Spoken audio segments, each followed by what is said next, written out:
Do you know who actually has the power to shape your future more than almost anything else? Not your degree, not your job, not your bank account, but your circle. The people who get closest to you will either pull you toward the person God made you to be or pull you away from it. And the truth is, most people never stop to ask, who am I letting influence my life? You might be surrounded by people every day, but still feel alone. Or maybe you have friends, but you don't feel understood. Maybe you laugh together, hang out together, but you still feel like something is missing. Proverbs 17:17 says, a friend loves at all times. And Ecclesiastes 4 says, two are better than one. God didn't design you to walk alone. God designed you to walk with people who lift you up, strengthen your faith, and stand with you in hard moments. So today I want you to look at your circle, but I also want you to look at yourself, because having the right friends matters, but becoming the right friend matters just as much. Let's go deeper.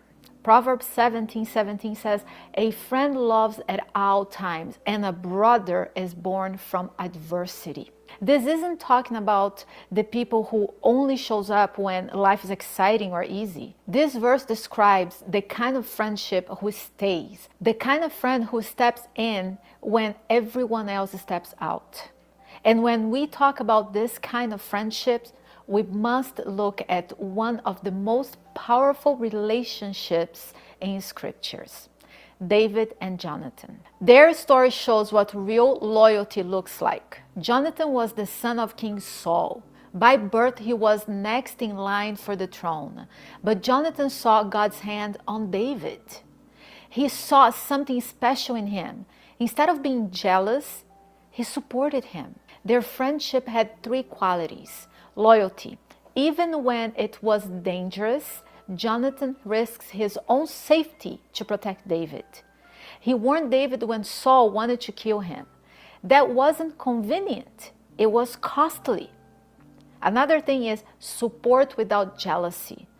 Jonathan wasn't threatened by David's calling. He celebrated. He strengthened it. Also, there was sacrifice.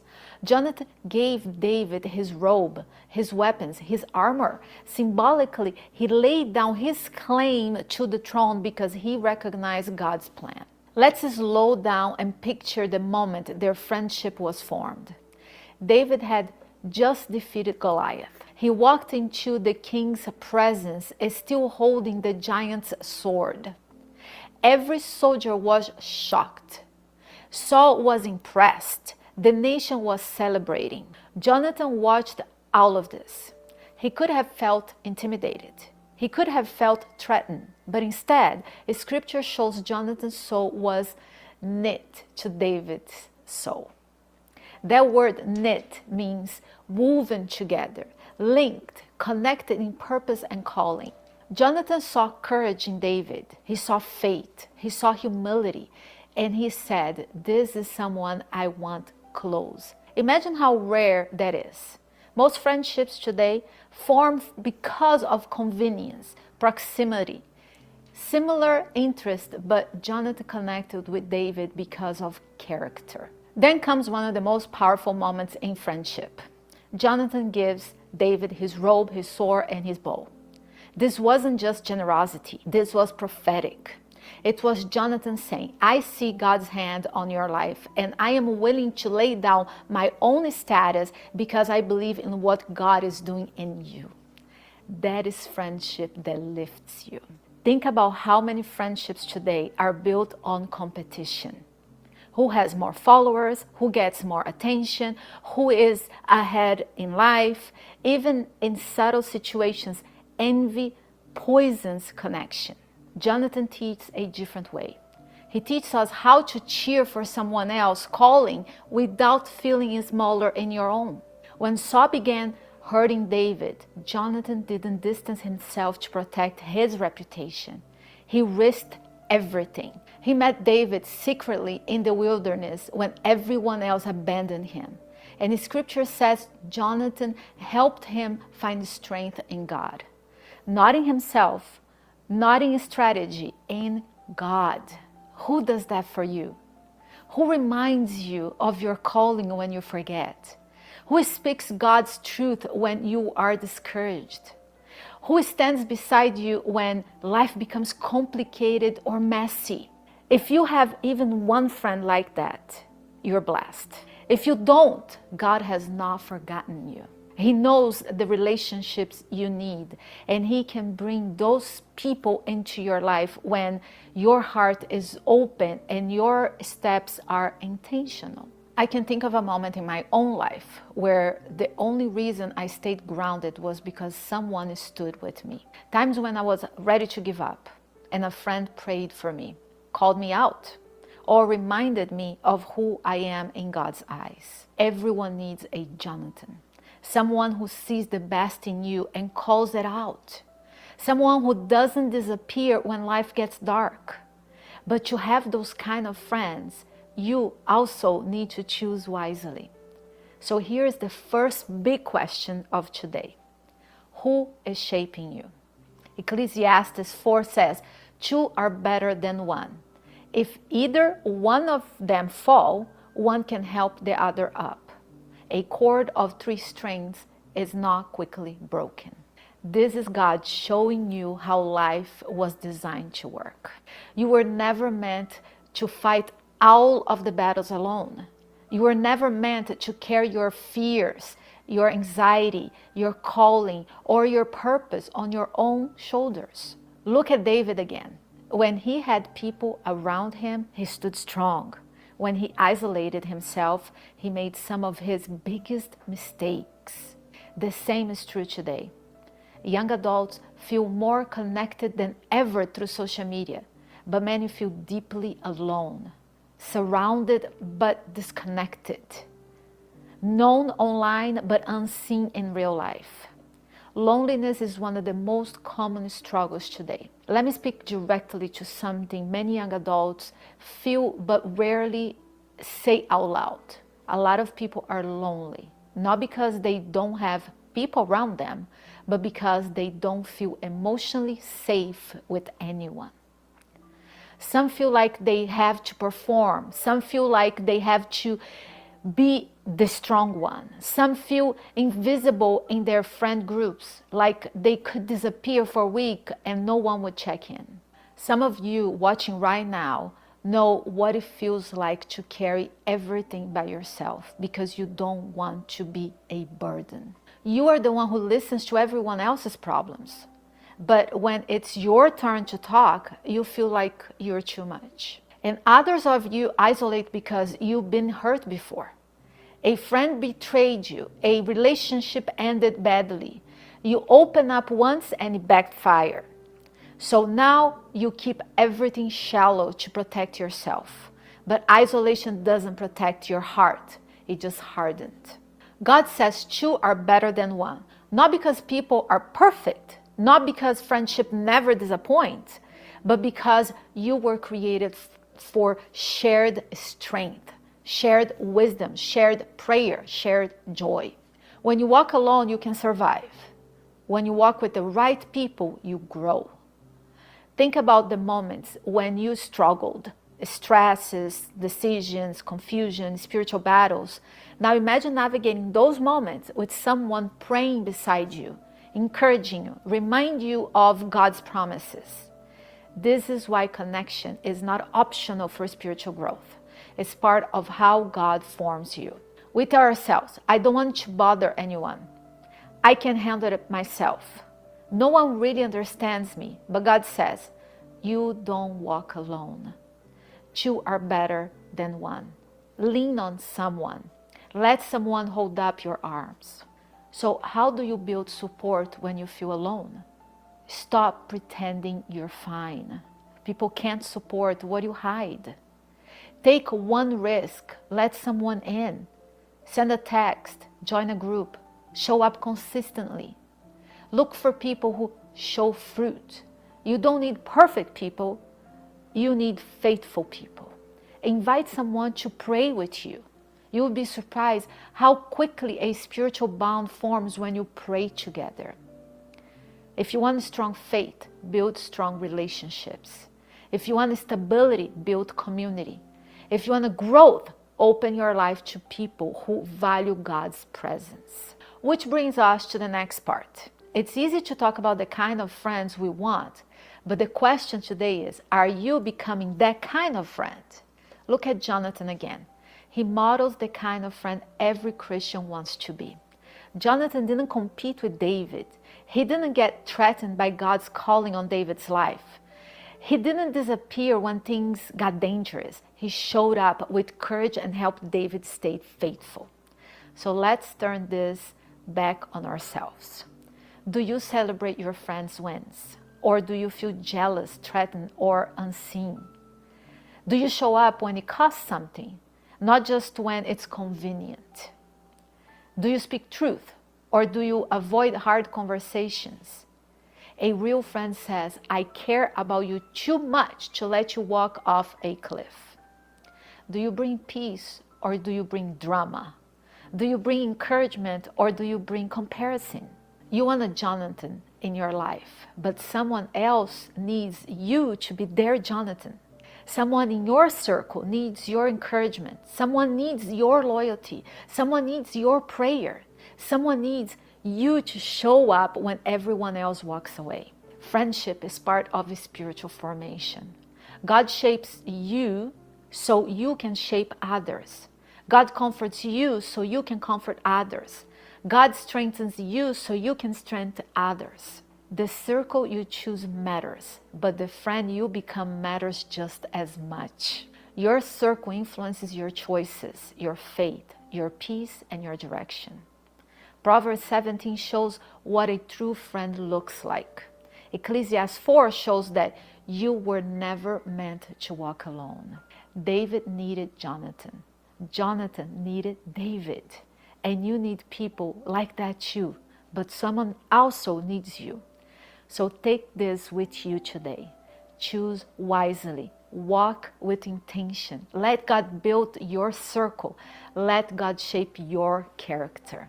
Right now, I want you to ask God two things. First, God, show me who belongs in my circle.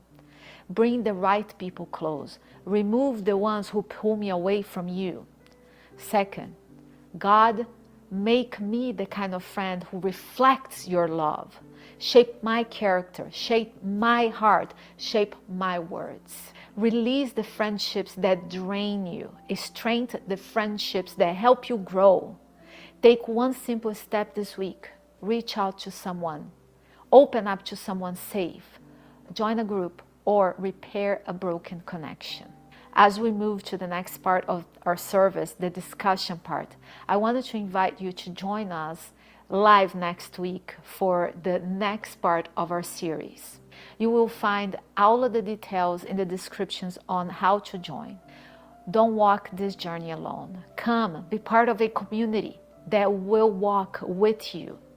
Let's pray. God, thank you for the people you place in our lives. Give us wisdom to choose our circle well. Give us courage to become faithful friends. Surround us with people who help us grow in you and make us people who lift others up. Lead us into deeper community with you at the center. In the name of your Son, Jesus. Amen.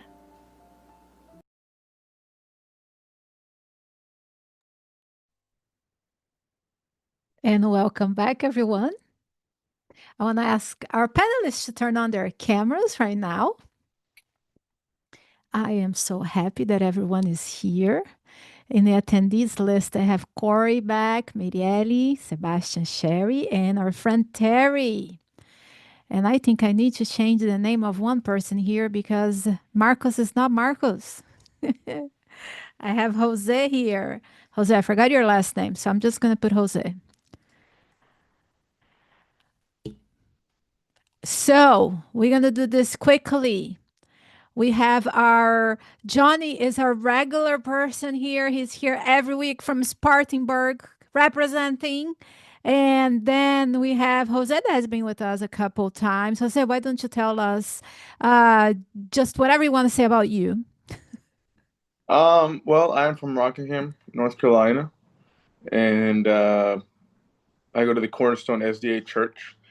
It's a small church in the process of regrowth, and yeah, I'm just one of the few young people here, but I'm also an elder this year. Awesome. I So love to see young people so taking on the leadership. that's something. Awesome. We're going to Jordan. Jordan, tell us a little bit about you.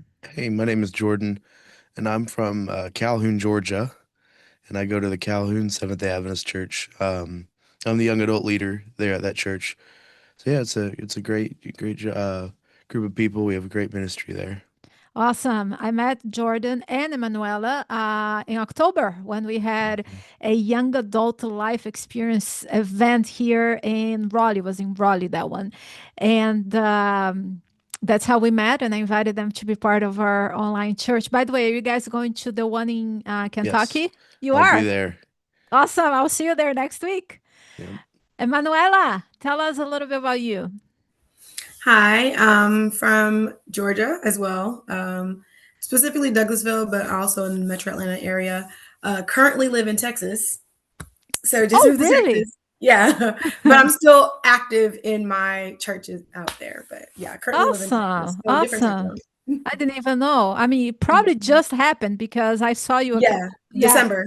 yeah. Hmm. Awesome. We have Terry. Terry's in Texas too. She's in San Antonio. She is on the That's chat. it. And the last one in the panel today is Pastor Marcos. Tell us a little bit about you, Pastor. Hey there. A little bit about myself. I currently live in Asheville area.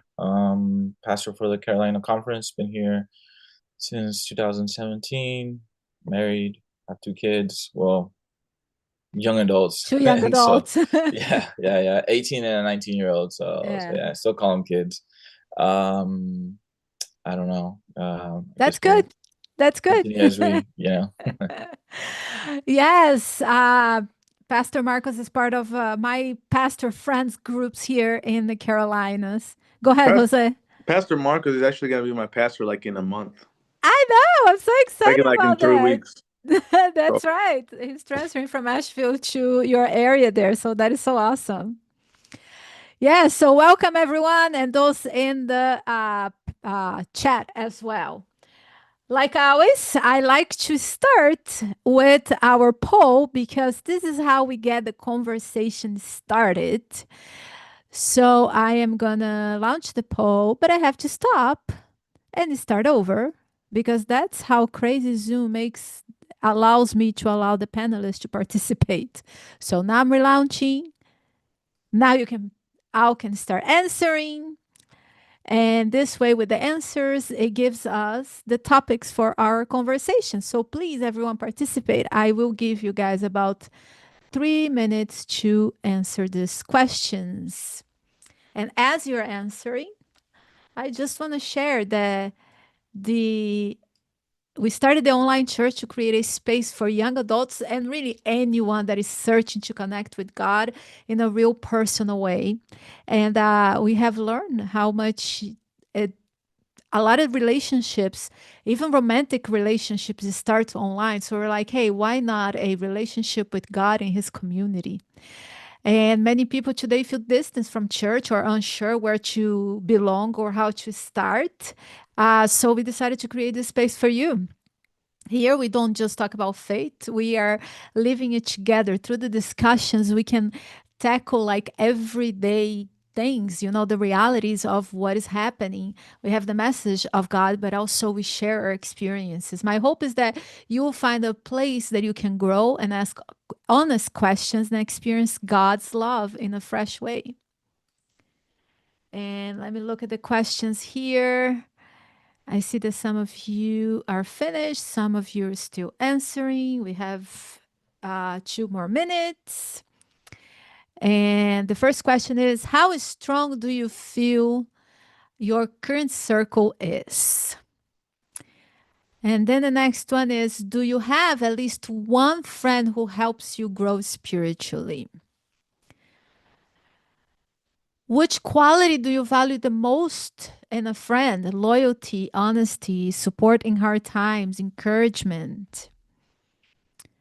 Number 4, do you feel emotionally safe to open up with your current friends? Which area do you most want to grow in as a friend? This is a good one. Do you struggle with loneliness even when surrounded by people? What is the biggest challenge in building deeper relationship? Are you willing to take one step this week to strengthen or build a friendship? And it looks like everyone have answered. Are we all good in the chat? All good? People send me a little thumbs up so I know you guys are. Yeah, I have one thumbs up. The polls are your friend again, right, Terry? I'm going to end the poll now. And let me see. There you go. Now I can see the results. So yeah, I think I am going to start asking, did anything in this message today caught your attention? Let me ask Johnny and then Jose. Thank you so much for the privilege once again, Yes, you Pastor Chris. are the official starter of this discussion. The day you're not here, we will not know what to do without you. I don't think that'll be happening anytime soon.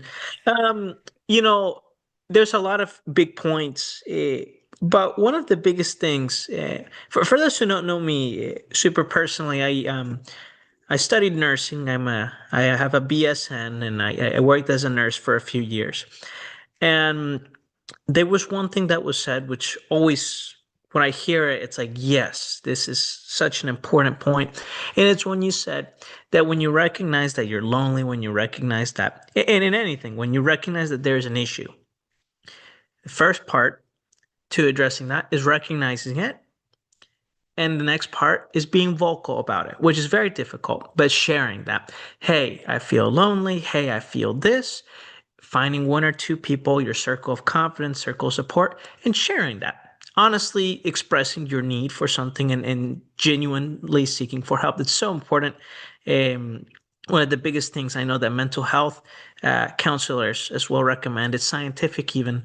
So I just love to hear that, and I'm glad that we got to hear that. How about you, Jose? I think one of the important points, or one of the things that stuck out to me the most, was the lack of jealousy that Jonathan had with David. I think it's very important that we show up for our friends, but not only just because they're our friends, but because we want to see them succeed. I live the line of work that I am trying to get into is the Christian music industry, and music industry in general, including the Christian aspect, the Christian side of it, is a very competitive uh, industry. Anything that has to do with entertainment, movies, shows, theater, music, etc. Anything that has to do with entertainment is a very, very competitive field. And even though obviously music is not only entertainment, but in our case, it's also worship. It's still in the industry at the industry level is a very competitive field, and a lot of times I have found myself auditioning for groups and um, doing things that a lot of other people are doing. I auditioned in the past couple of weeks for a group that received over 80 auditions from 3 different countries. Very competitive. Obviously, I did not get the job, but I did audition and it was very competitive. But what I'm saying is I talked to a friend of mine from Indiana and I told him, "Hey, actually no, in this specific case he called me and he said, "Hey, I auditioned for these guys. I think you should audition too. So in case that I don't get it, you get it because I want to see you succeed." And there was this one I don't know if it was. Anyway, we see this in Hollywood as well. Couples of friends that they're like, okay, if you don't get this part, I'm in audition too, so I get it. Um, so either one of us gets it because we want to see each other succeed. And I think that's very important for us to do. Not only just say that we're friends, but show up and give opportunities because it is very easy to become very selfish and say, "Oh no, I want this for myself."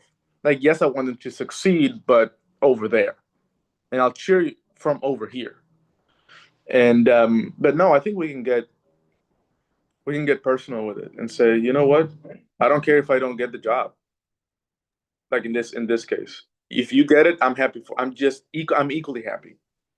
You brought up a very good point. Even when I was preparing for this sermon, it helped me look in a way that I had never looked at it before. We kind of like never pay attention what it cost Jonathan to be friends with David and to defend David, because they have this such a special friendship that we always hear about their friendship, that we never stop to think about, hey, what are the realities that the next in the throne would say, it's okay, I'm going to give you my throne. I mean, have you ever seen a story like that? You hear all of the stories of the kings of England, and I mean, even people that are not even in line for the throne, they're just killing everybody just to get it. So I never stopped to think about, wow, hold it, he was next in line. He was the one that was going to take the throne. And his friendship to David, and not only the friendship to David, but his recognition of God's call in David's life and his obedience to God. I thought that was really, really neat as I was studying. I like this question. How about the rest of you? Jordan, what caught your attention in the sermon? Really just excuse me. Yeah, the connection we need with each other. We're not meant to be alone. And some people may try to say that they enjoy being alone, but there's a time where you start feeling that, hey, I need to speak out and be with my friends and be around people. And I'm a talker. I love talking to people. I love hanging out with people. Um, and so I can't be alone for very long. I just don't enjoy that. But yeah, it's just that community. We're built for community. Is the key thing. Yes. Yes, yes. Jordan did warn me that he's recovering from a cold. Isn't it a online church perfect for this? when Except when you lose your voice. Exactly, exactly. But at least you can still be around people when you're sick, and nobody's going to catch your cold. The only virus we can get is the computer virus that is not going to affect us. And Terry said that the Paul is my Jonathan. Terry has the best sense of humor ever. Emanuela, how about you? I'm still in the same question. What caught your attention? Just the undenying love that Jonathan had for David. It didn't matter what David did, whether it was good, bad, ugly. He was sticking by him and wanting to be that person that David could always count on. I felt like that was very inspiring because, like, yeah, we have our friendships, and it don't matter what you do. I have friends that are just like, I'm sticking by you. You know what I'm saying? Like, this is what you probably have to go through, but I'm gonna be right here. I'm gonna help you pick up the pieces and no judgment whatsoever. I'm gonna, do my very best to be that great friend to you. And then on top of that, like you said, he wasn't next in line for the throne. He could have easily been like, you know what? No, bump that. He gotta go. But he didn't do that. He was very much like, I see everything that God is about to do for you. And I love you, because the love that Jonathan had for David, it was just an unconditional love. Like, David could literally do no wrong in Jonathan's eyes. And through that love, God blessed Jonathan abundantly. And so I just found that friendship to be very beautiful. Awesome. Pastor Marcus.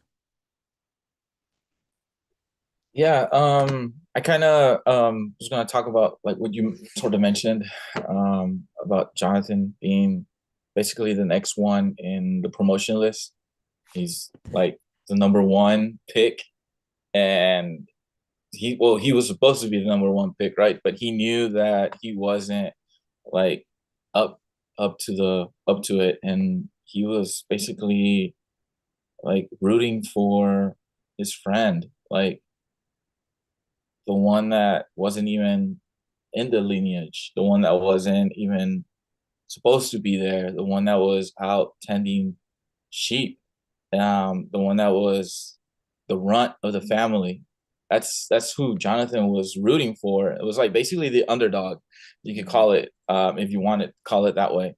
But like I think that like Jonathan saw something that nobody else saw, and like God probably like gave him that gift to be able to see what David was not only um, doing at that moment, but what David was actually going to do in the future. And so maybe that's why he was kind of like protecting him and rooting for him. And, you know, probably his Saul was like, hey, here, son, you get the first pick of, you know, we're sitting at the table. And it's like, you get first dibs on pick whatever you want. And he's like, no, I'm gonna let David get first dibs. And I can imagine his Saul going crazy, like, what do you mean? You're my son, you're next in line, you're supposed to be practicing this, but then you have David having first dibs on anything on this table. It's like, how is that possible?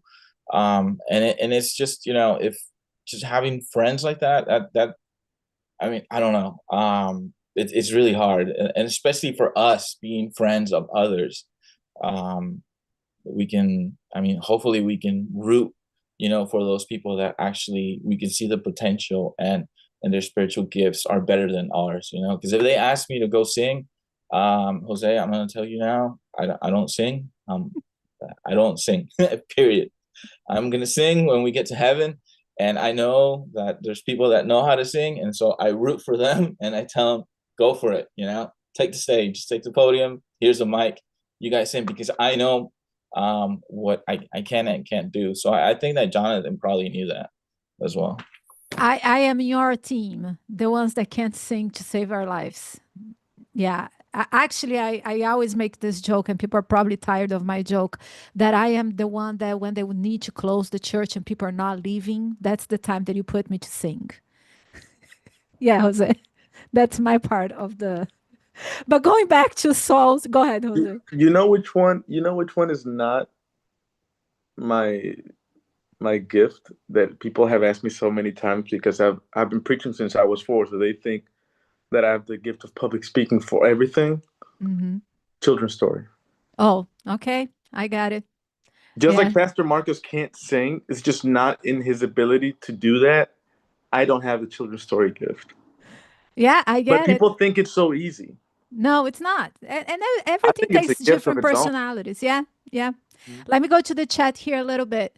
Terry asks, do any of you believe there are times when God may set a person apart, isolate them for the purpose of intimacy and growth in his relationship with that person? I'm going to be the first one to answer if anybody wants to take this, but you know what this reminded me? Do you guys ever realize which book? I know it's one of the letters of Paul. And by the way, for those that are just meeting me now, I'm the pastor that doesn't know where anything is in the Bible. I have to ask ChatGPT, where's this? Anyways, if anybody can find out, I wasn't raised as a Christian. So when you're little, you memorize things so much easier. When you become a Christian as an adult, it's so hard. But anyways, going back to the point. Did you know that it looks like from the story that when Paul had his conversion moment, he was blind and then his scales came out and he basically started his journey. Did you know he went away to pretty much the desert, and I think he spent 3 years before he came back to ministry? I didn't know that until I was in seminary. But anyways, I do believe that, Terry. I do believe God did that for the disciples, even though the disciples, they were together when they had that personal time with Jesus. But Paul, he was alone. So I do think for a season, it's very special and correct for people to isolate, to be alone, to learn, and then come back with the knowledge. Go ahead, Jose. I agree with you. Yes, I was going to actually put that example and a couple of other ones. We think of Moses. Yes. Moses was set apart for 40 years. And if you look at Exodus, I think it's chapter 3, verse 1, it says that we find Moses after being almost Pharaoh, and being one of the most renowned generals of Egypt, which was basically like the U.S. of the time. It was the biggest empire, the biggest thing going on at the time. We find Moses taking care of sheep. He's a shepherd. But he's not even being a shepherd of his own sheep. He's broke. He does not have money to have his own sheep. He's taking care of his father-in-law's sheep. He's working for his father-in-law. That's how broke he was. And that's how low he had gone. And God took him for 40 years and prepared him to the fact of him going so low in self-esteem of being like, okay, I can't even talk. And God is like, okay, I want to make you humble, but not that humble. You're going way too low in your self-esteem. And then we find Jesus before he started his ministry, right after his baptism, right after his anointing, he goes away for 40 days before he starts and kickstarts his ministry with the first miracle at the wedding. Yes. But before that, there was a time of being set apart. Like you said, the 3 years of Paul, the 40 years of Moses, the 40 days of Jesus. And if you keep looking, there's a lot more moments and periods of time in which God's people were set apart for a moment before either moving on in their ministry or starting it. Yes, Because yes. we need that time of intimacy with God, because when we start ministry, we start getting involved in ministry without intimacy with God, it might work for a little bit, but in the end, or somewhere in the process, it's going to crumble. Yeah. Or maybe not even crumble. Like I remember the time when I went as a missionary to the Amazon. This was right when I became a Christian. I was so excited and I wanted to do the work.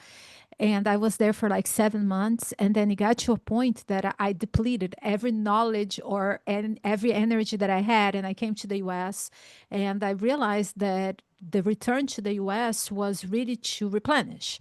So God will work with us, whatever we are willing to give Him, even when we don't have that 3 years of preparation. He'll work with what we have, and then He's going to give us whatever else we need. I think the point is be willing to surrender to God what you are and who you are.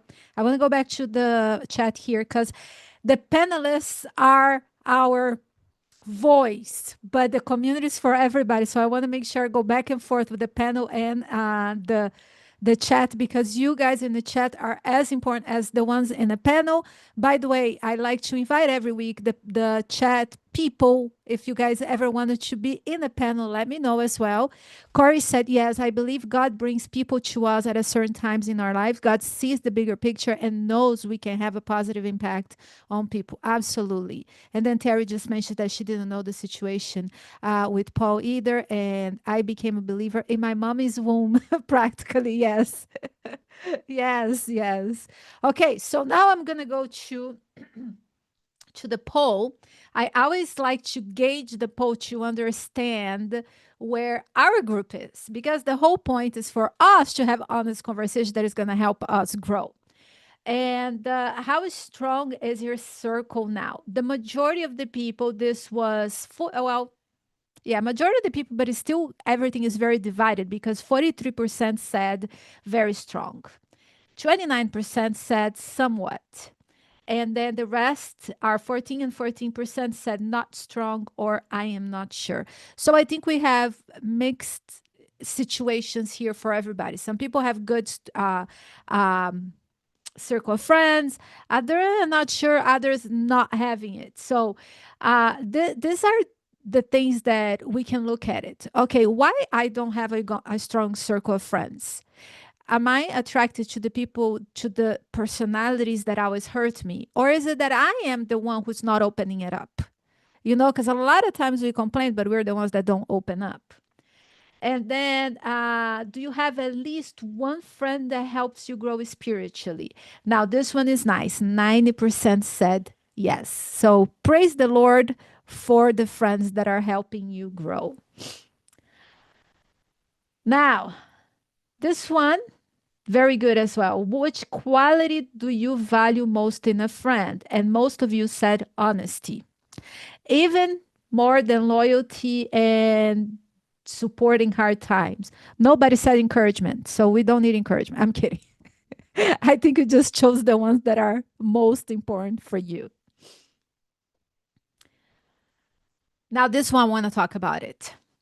Do you feel emotionally safe to open up with current friends? And the majority of people said yes, which that is wonderful. Now, Emanuela,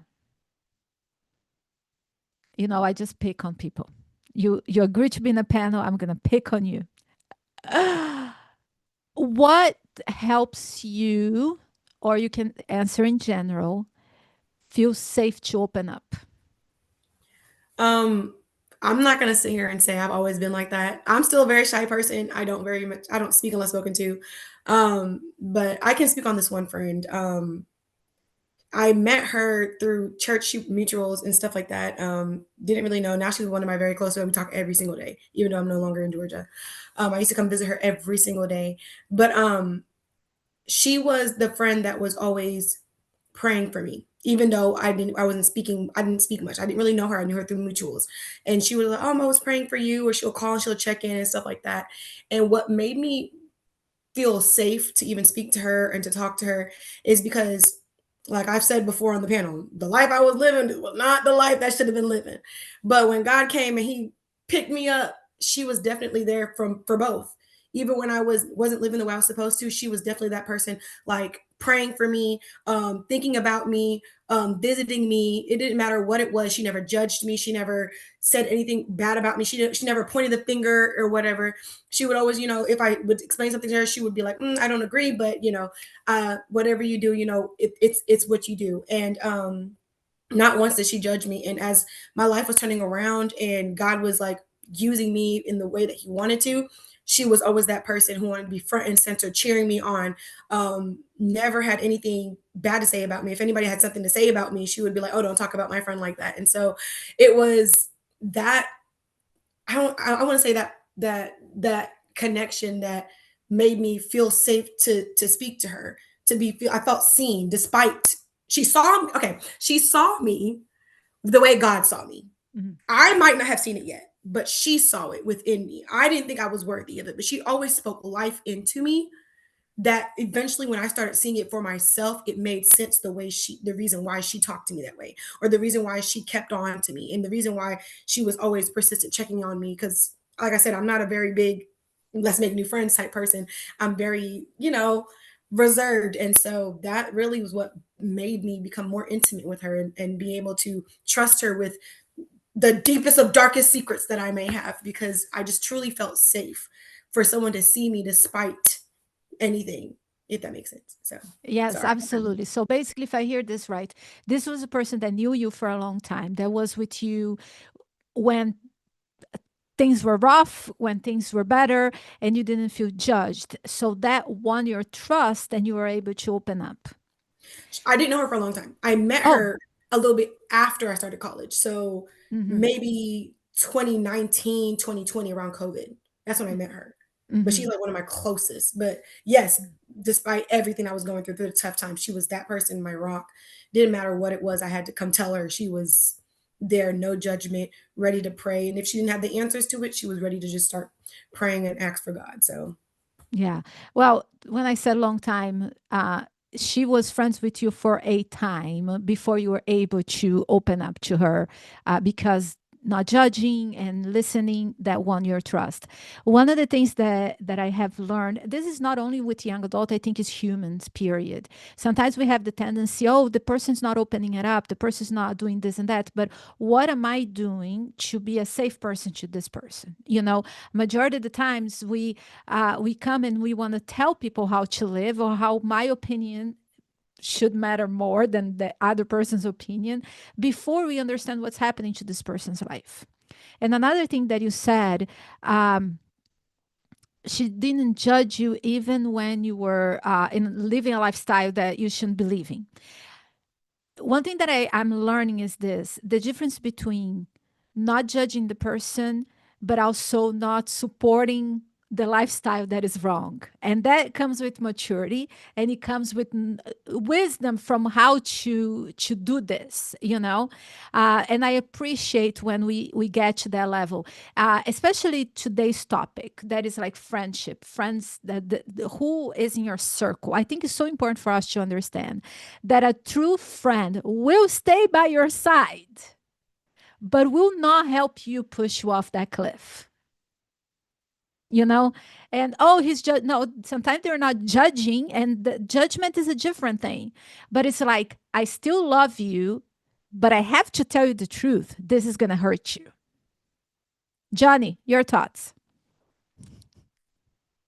So, this is very interesting, Pastor Chris. I could not think of a topic that could apply more to my life than this one to right now. I'll be very transparent. I was one of the people in the poll who put more of the unfortunately negative sounding responses. Um, I'll tell you that within the last week to 2 weeks, I've come to find out that what I once thought was my secure uh, social circle, the people who I once held, at a level where I could share with them all my spiritual struggles, all my earthly struggles, and everything, um, did not feel so. What is the word I want to use?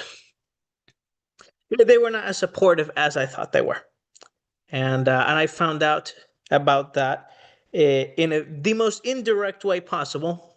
Not from there at all. So I I've completely blanked on what the question was, but I'm just kind of very um, filled with thoughts right now. Where did you want me to kind of go with this? Because I just had a No, title. I actually at this point I didn't have a question. I just had a comment between how the friends, like the support that you give is not always saying I support the wrong things you're doing, but I'm here for you. So I just asked for your thoughts because you look like you had a thought in your head. Yeah, yeah, and something I have come to notice in this time of deep reflectioning over the last week and a half is you can distinguish between verbal support and genuine support. Especially in my line of work now, I'm in basically a form of sales. There's people who will support you. They'll state and say and promise that they'll be there to support you with whatever you need. But then there are other people who, although they may say it, their actions are not there. And the actions speak louder than words. So I think it is very interesting when you really think about how you're able to distinguish. But once you are able to distinguish and you see who is truly there to support you and call you out on the things and be honest with you always in the things, those are the people you definitely need to hold on to and treasure and reciprocate the same to them. Absolutely. I have Corey here. He says, yes, building the foundation of trust is the hardest part when breaking the ice, when you meet new people. Yes. Especially in a world that portrays so much distrust. Absolutely. And unfortunately, there's so many different levels of what we can talk about in regards to friendship. Because, first of all, all of us are a little bit exhausted from the message that we get online. First of all, social media show us this perfect friendships, this perfect travels, and this perfect everything that is not real. Second, how people are so bold to say things online that they would never say in person, that it makes us afraid of saying one word. I already had a thought here that I wanted to mention about Jonathan and David's friendship, but immediately I was like, oh my gosh, should I say that? And as much as we don't want to accept the culture online affects our real life, because the haters it are real people that have real relationships with people outside online. And those habits of just, you say this, I'm going to say that, it transfers to real life. So there are so many levels of the difficulties of, especially like what Corey just mentioned here. Like, I want to make friends. But the first moment that's I just meet somebody and they said something, or is a different political view, or is something different, we're like, oh, this person is not for me, cancel. It's so much easier to just do that. Thoughts on that, Jordan? Yeah, excuse me. Yeah, it's I think today we're so driven by our emotions towards, like you're saying, the things we see online. We're so driven by our political beliefs and things like that, to where we can't just sit to get to know someone for who they truly are, for how Christ sees us.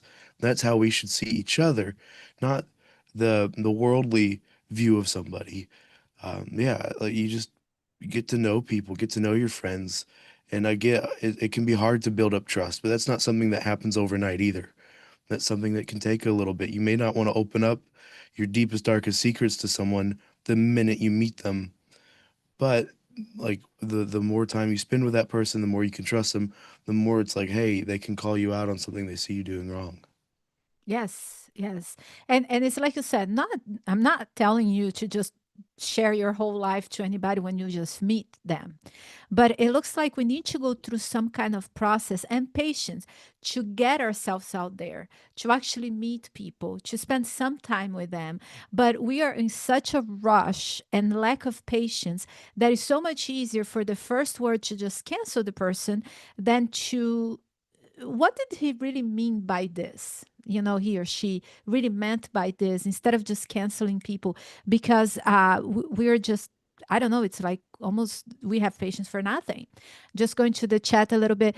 Terry said the litmus. Okay, Terry, what does litmus means? The litmus test for true friendship is when loving correction can feel like a slap in the face, followed by a warm embrace. Yes, the testing. Yes, I got the whole context, but I had no. I don't know if I ever heard the word litmus. And then Carrie said, "Yes, I agree. Everything does take time and patience, putting forth effort. Absolutely, that's absolutely what we need to start doing. It's putting effort to be able to make these friendships that we need so much on social media again. It looks like that I'm on social media a lot. I am not scrolling, but posting and trying to learn what's happening. But one of the things that they said, that the biggest miracle that Jesus did is having 12 friends at the age of 30. And I thought that was so true. I looked at my husband, I was like, wow, this is not just me. It's normal. Except if you live in Brazil, because go ahead, Jose. Except he didn't though. It wasn't as like friends, You right? know, except he didn't, because um he had three. You see where I'm going? Yeah. He had three and some more. Well, but it's He had still, a he had a when things he had a, got he had a, he had a rough, close he had a close knit group of three friends, but when things got really rough, I think he had none. which is where I was going, because we cannot say that he had 12 friends, because I mean Judas doesn't count. Yeah.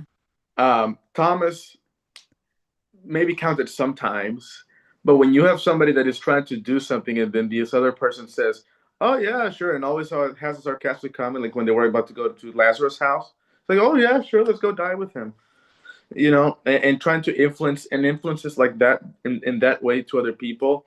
In the same way, if we look at the spirit of prophecy in the Desire of Ages, it says that um, Philip was not exactly like Thomas, super vocal about his doubts, but he did have some issues with trust, and his faith was a bit slow. But what I'm saying is, going exactly to that point that you brought up of when worst came to worst, he had not 3, not 12, but none.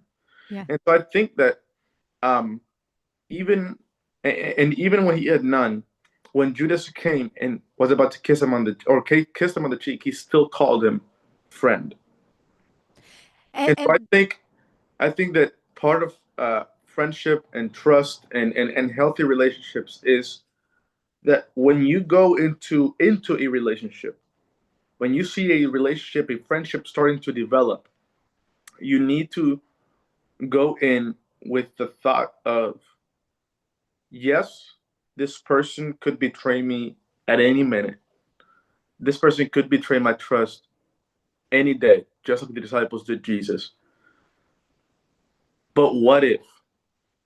Because a lot of times we don't share, we don't open, we don't open up, even with people that we consider close to us. But we only open up to a certain level because of that fear of complete trust in this friend. Because what if they betray me? What if they betray my trust? What if they turn their backs on me? What if they backstab me? I think we have to take that leap of faith, take that step into the unknown, and say, you know what? What am I going to lose? If I lose this friendship, God still can heal me. I still can learn from the situation. And third, they were not, they were probably meant for me just for a season. Mm. And a lot of times we want these friendships, these movie kind of friendships that, oh, we're childhood friends and we die together holding hands. That's not the truth of life. Sometimes you have friendships that were only meant for 3 months. Mm. Sometimes you have friendships that were only meant to last 6 years. The 4 years of college, the 4 years of high school, the last 2 years of high school and the first 2 years of college. It's a season of life. The friendships that I had when I was 7 years old, I can say that pretty much none I have now. I have a completely new set. In fact, let me go a little further. The friendships that I had in 2023 are in a big sense having a big sense changed since then, 3 years later. And so we have to go with that mindset of trust, but also saying it's whatever. And you're taking us to a side of the conversation that I really want to touch. First of all, the part that you just said, maybe it was a friend for a season. I think it's important for us to realize that, because when we put our friendships, because a lot of the times when we're talking about romantic friend relationships, we're like, oh, it's not like the movies, it's not going to be like that. But nobody's really talking about this kind of ideology that put into our heads, because what happened is, how many people are super frustrated that they did not have that childhood friend, like that friend that I was born being this friends with this person and we're best friends for the rest of our life. Or how many people lose the possibility of having a greater group of friends, because it's like, if I have another friend besides my best friend, I'm betraying this best friend. You see what I mean? Sometimes we have this childish idea that our hearts are limited and you can just love one person. You see, that is our selfish way of looking. Now, so there's 2 points here that I think is really nice if we can dwell a little more. The second point here is looking at what we were talking about. Okay, Jesus didn't have 12 friends, he had none. Okay, let's look from Jesus' perspective. Okay, did he know that they were going to betray him? Did he know the personalities? Did he still thought it was worth it? Pastor Marcos, do you have something? Yeah, going on off that, I think the disciples didn't consider Jesus their friend, but Jesus considered the disciples his friends. Because like you can see throughout the stories, like he could count on them in certain occasions and up to a certain point. The same way that we can count on our friends, or our friends can even count on us, up to a certain point. And I mean, I don't know. I think it's just human nature. Sometimes whenever things get too, like, the disciples probably said, it's like, yo, it's like, we didn't sign up for this. You know, we thought you were gonna be the redeemer. We thought you're gonna destroy the Roman Empire, and we wanted to be your, the 12. And some of us fought to be generals here on Earth, and now you're getting persecuted, and somebody gave you a kiss. You're going. It's like, no, we didn't sign up for this. And sometimes that happens, to us, or even our friends, whenever they see things start getting super complicated and we start telling them our struggles. Sometimes they're like, yeah, I didn't sign up for this. I've had friends that, they're there for a season, and boom, they're out of the picture because they're like, you're dealing way too much, and I can't handle it. So that's what I think. I think that Jesus did consider them their friends, his friends, and he kept on working with them. Yeah. Mhm. And I think so. If we look at it, what happened to the disciples after Jesus' resurrection, the change in their behavior. First of all, they were still not perfect. I love the part where Paul gets upset with Peter because Peter was trying to pretend he wasn't friends with the people that were uncircumcised, and Paul comes to him and he calls him on it. I love that passage. I love the passage. Why? Because he helps me see that God sees us exactly how we are, with all of our flaws, and he still loves us. So the way that I see in this situation with Jesus is that he saw what they could be. That he saw what they were going to become. And even though they were a bunch of hard-headed, Peter denied him. Peter, sometimes I feel like such a Peter, sometimes I feel like such a Paul before the conversion. And it's still God was watching them and say, with all of the headaches they're giving me, it's still worth it. Because because he was like, I'm going to invest in these friends, even though they are a big pain in the neck. And look what happens to them. Those were 12 men that literally helped God change the world. So there's so many lessons that we can just continue with this. We're going to say something, Jose, or just fixing the phone? Just fixing the phone. Okay. Oh, I like this. I like the how much we're learning here. Let me read here from Terry. I belong to a church that became a cult after the pastor embraced the teaching of a couple of false teachers. We're familiar with those kind of things.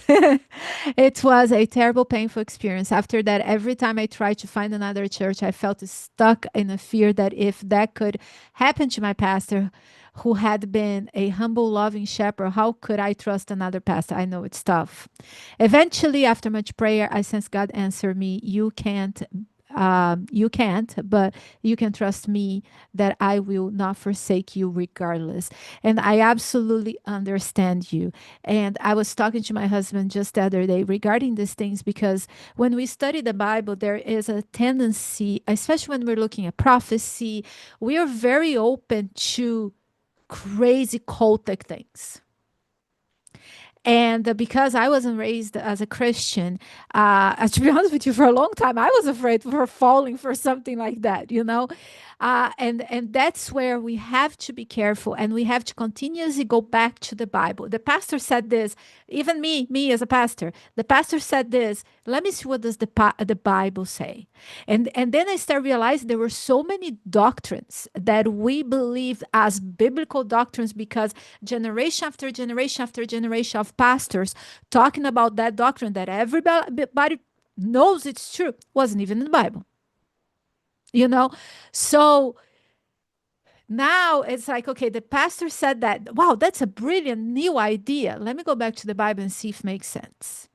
Every time, compare to scriptures, and be very aware of signs of a cult, Ooh, this topic alone, Terry, we can go in a really deep rabbit hole here. Go ahead, Jose. I promise it's gonna be the last time I talk. You're never gonna invite me again. I always gonna invite you. I like people that talks. So I think there's a big difference in and I think as Christians and going to this topic of the cult situation, um, there's a big difference between trusting someone and putting your trust in someone. When you trust someone, trusting people is what we need to do in order to survive. When you go into a business, you go and you have to take the risk of trusting the other party in order for that business to be successful. Again, they might betray you. They might, you might end up having to sue them or whatever, getting into legal situations there might get a little uncomfortable. But you have to go into the business saying, okay, I take the risk of trusting this person. Same thing with friendships and other kinds of relationships. I need to go into this relationship trusting this person with a certain level of trust. But placing your trust in someone, that should only be reserved for God. Placing our trust, which is what we are warned of in, I can't remember, I'm like Pastor Chris now, I can't remember where it's found. But there's this verse that says, I think, cursed is the man that trusts in another man.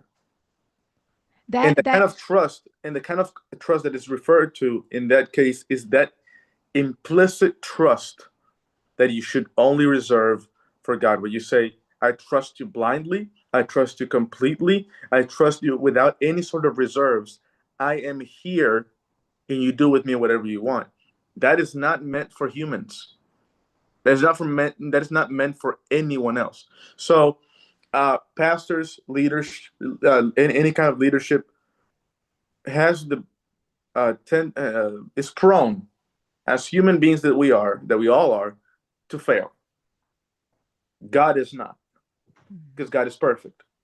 And so we have to remember that, like I said, there's a difference between trusting someone and placing your full trust in someone. And that verse that you're mentioning there, it goes even beyond that. It's not only that we shouldn't trust another man, which, by the way, it's not man as in male only. We're talking about humankind. But it's not only like we shouldn't trust another human, but it's talking about you shouldn't trust this yourself as well. Because how many things that I for sure loved last year would die for it and I hated this year? If our own emotions change so often, how about the emotions of other people? So it's like the only one that doesn't change is God. Absolutely. And one now going into that, like don't trust, but in trust and all of that, it gets a lot of English vocabulary that gets confusing to me. But it got to a point in my life that I understand what Terry is saying, not in relation to like I went to a church and the pastor did this personally, but things that happened in my past that made me very weary of everybody, and I'm anxious and I'm afraid of trusting people and I'm afraid for falling, and I love friendship and I love being around people, but I'm afraid of trusting. It got to a point in my life that this was so overwhelming of being constantly not trust. I'm afraid this is gonna happen, that I was like, God, you know what, I give it to you. If that person, I love talking to people, I'm a social person, I need to do that. By the way, online church, this is absolutely for me. I need this time here to spend time with my friends, to talk, to debate, because in my job right now, I go to church to church to church to church, I speak and I go home. I don't have the ability to develop friends. So I made this for you, but I made it for me. And the thing is, it was becoming extremely overwhelming, afraid of, I can't say this, I can't do that, especially in the pastor position. Pastor Marcos will be able to confirm or not confirm with me, but especially as a pastor, everybody's watching what you're doing. It's exhausting. And it got to a point that I'm like, Lord, I'm going to give it to you. If this person turns out to be a jerk that is going to turn on me, that is going to say bad things. I said jerk, and Jose started laughing. Is jerk a bad word? It's not the best, but it's not cursing, right? Okay. Uh, if the person turns out to do something against me, it's on that person. And it got to a point that I'm like, I don't do anything that sometimes there are things in my life that I would prefer to not go public. But I am not exactly a person that has secrets. I'm not exactly a person. I talk too much that if you know about my life, mostly I said it. I'm not a gossiper, but I do talk about my life. It's the way that I process. And if the person that I'm talking to betrays me, I'm like, you know what, God, it's in your hands. I'm not going to be every day concerned and not approaching people and not being myself because that is exhausting living like that. So I just let it go and I gave it to God. Now, God, please do your thing. I'm just going to read a few things here that Terry wrote. I don't mean that God was saying no pastor was trustworthy. No, we understood. But rather that a human being, even in church leadership, is fallible. Absolutely. And unfortunately, we see that all the time. It shifted my focus from looking for a perfect pastor to trusting God to take care of me wherever I was. Yes, and if you keep looking for a perfect pastor, you're not going to find it. Jesus is the only perfect pastor because I have, oh my Lord, we're on the list of all of my flaws. I'm not going to do that right now. Which relieved me from the bondage of fear. There you go. It's what I'm talking about. This thing of letting go and stop trying to, oh my God, I'm not going to be friends with anybody because I can't trust anybody. That was a bondage that was holding me. And now I released. I was like, you know what? I'm going to be friends with everybody. If they betray me, what can I do? It's on them. Thoughts? Anybody can jump in. We have just a few more minutes. I was just saying that like you can't fill that void in your life with another person. All right. You have to rely on God to fill that void in your life. Okay. To piggyback off of that, yes, we need to rely on God with, this void that we might feel in our lives, of friendships and stuff like that, but also rely on God to be able to remove the people that don't need to be in your life. He hears the conversations that we don't hear. He hears the conversations that happen behind closed doors and what we don't see. And just like we were saying, sometimes friendships are just there for a season. And like you were saying, let go and let God. If that person betrays you, okay, but also be like, hey, God, this person, betrayed me. You can also always be honest with him, like, hey, that hurt me.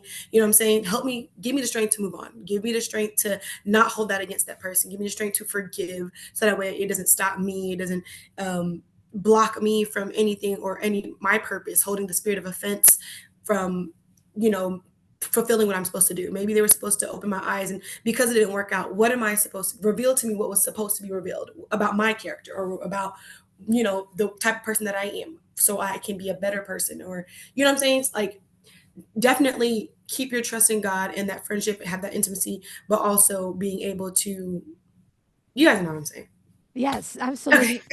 And one of the things that you said is true. When I said that, okay, God, if they're going to betray me, they betray me. What can I do? It doesn't mean that doesn't hurt me.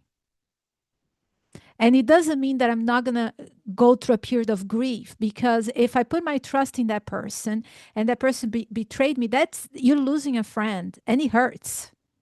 So yeah, go ahead, Johnny. I wanted to say, piggybacking off of Emanuela, who piggybacked off of Jordan. As someone who very, very recently went through this, and I would say still going through this, I think one of the biggest hurdles is the fear of losing a friend. A friend is a valuable commodity these days. It is not easy to find, and in many cases impossible these days. So when you finally find someone that you kind of have somewhat of a relationship or a friendship with, the last thing you want to conceive of is losing that person. It's very hard to replace. I don't even think insurance would cover it. It's that hard to replace. But I'll tell you this: what was once a fear of mine of losing certain people, now that I have, it's relieving. It is relieving when you lose well, I don't want to say lose. When the incorrect people are taken from you and taken away from your life, it's like ripping off a band-aid. You have your hand there and you're scared because you know it may hurt. You may take a little skin with it. But once you yourself or God rips it off, I'm telling you, it is so relieving. And I can just speak to it in saying that my advice for anyone who may be in a somewhat similar circumstance or may come across this situation in the future is do not let the fear of losing a friend, keep you from your own personal growth, keep you from doing what is best for your relationship with your closest friend, which is Jesus. I tell you, it is relieving. And also keep you from the next relationship that can't be a healthy one. On that note, go ahead.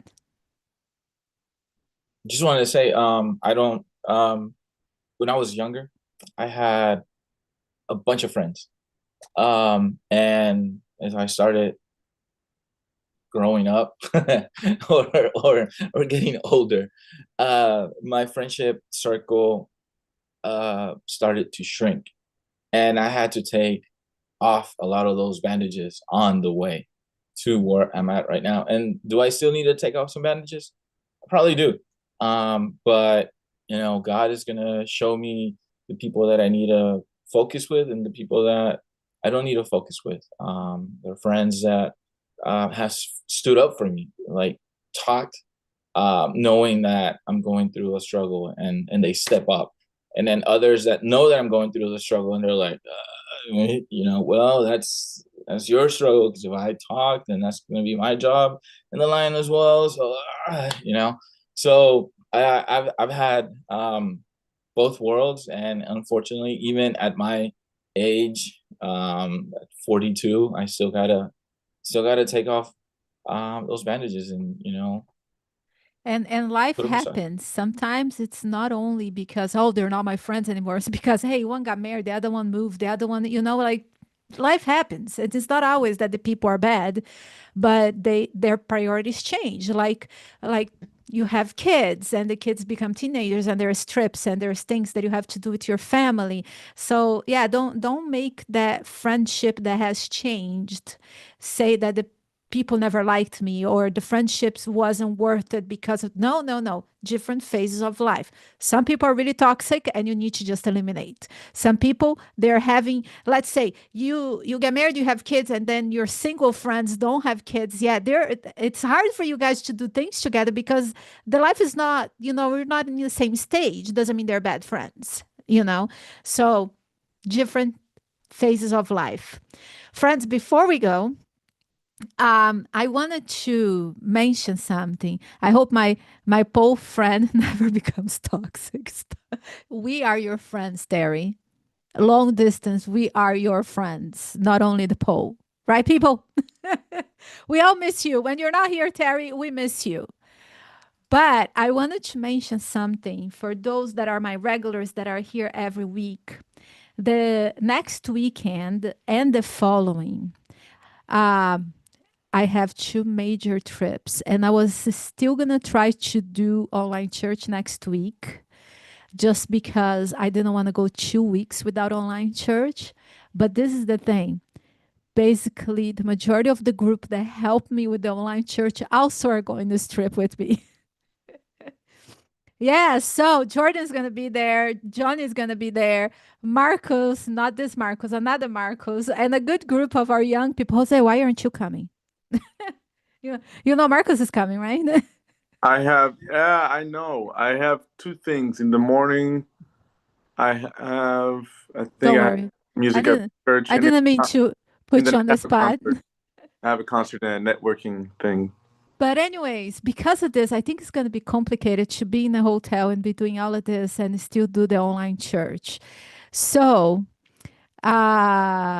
yay, what? You're happy we're not going to have online church, Terry? I thought you were going to be sad. Terry, every time we're finishing, she's like, no, don't go. Okay, now she's sad. Now she's sad. Now I'm happy that she's sad. No. Anyway, so we will skip 2 weeks and then we will have online church again on the 7th of February.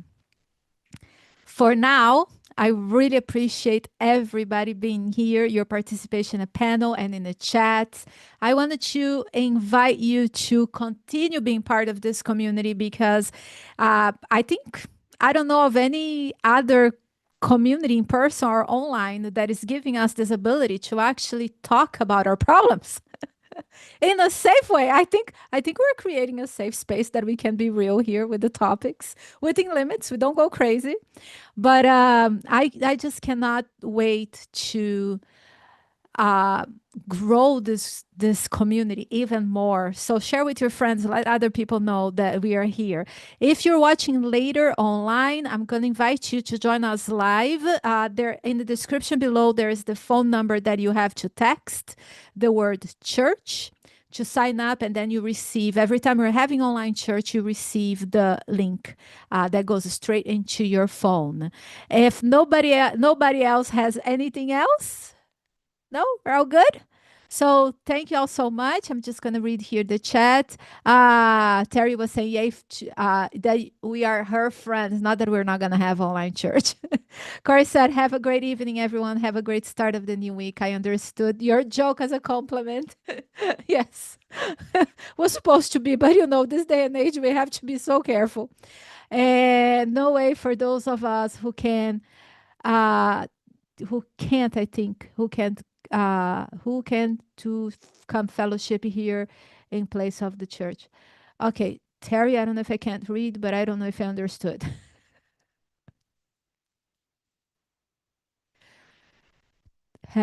Have a great week, Sherry. Terry, send me a text. For everybody else, thank you all so much. And I see you all, some in a week, some in 2 weeks. And please come back, join us again. Thank you. God blessings.